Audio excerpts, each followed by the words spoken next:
Welcome to Lesson 2 of the Finance Unit. In this unit, the key questions are: what is the difference between fixed and variable costs?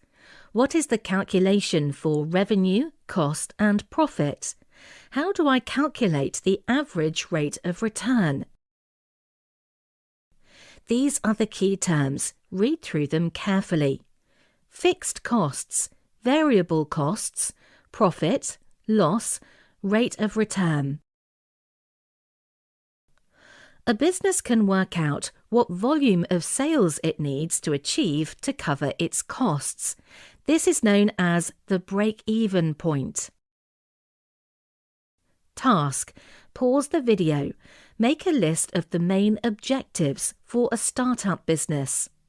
The key to break-even is to work out the contribution made from the sale of each unit. The amount of money each unit sold contributes to pay for the fixed and indirect costs of the business. Contribution equals selling price less variable cost per unit. For example, a product sells for £15 and has variable costs per unit of £11. Each unit sale, therefore, makes a contribution of £4 towards the fixed costs of the business. If the business had fixed costs of £20,000, then it would need to sell 5,000 units. £4 multiplied by 5,000 equals £20,000 contribution in order to break even. Task: pause the video. Complete the break-even activities shown in the image below.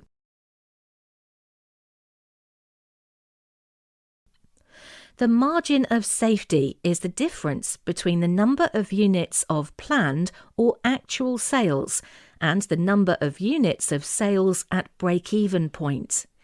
If, using the example above, planned sales were thought to be 6,000 units, then the margin of safety would be 6,000 units minus break-even 5,000 units equals 1,000 units.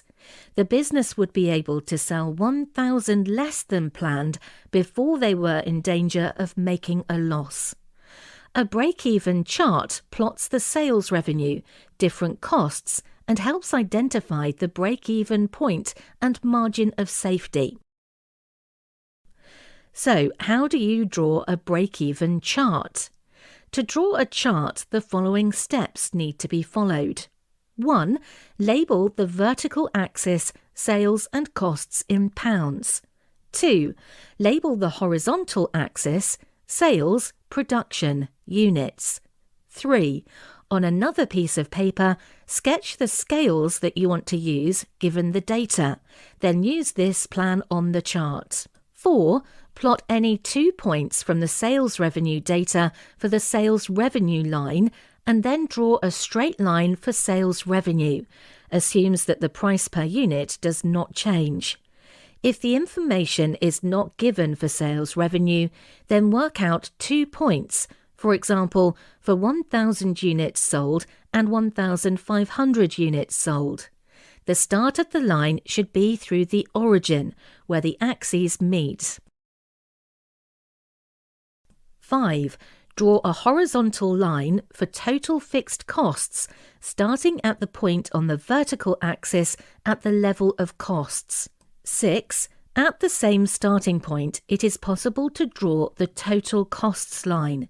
Total costs are fixed costs plus variable costs.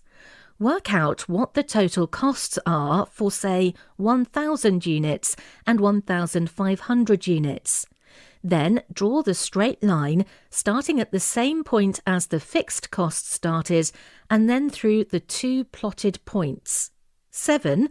Where the sales revenue crosses the total costs line is the break-even point. Read off the unit of sales to give the break-even level of sales. 8. The gap between the total costs line and sales revenue line after the break-even point represents the level of profit. Task: pause the video. Have a go at drawing your own break-even diagram using the instructions above.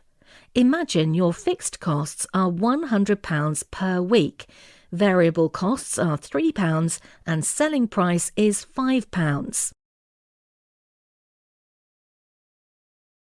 Task. Pause the video. Can you explain the limitations of carrying out a break-even analysis?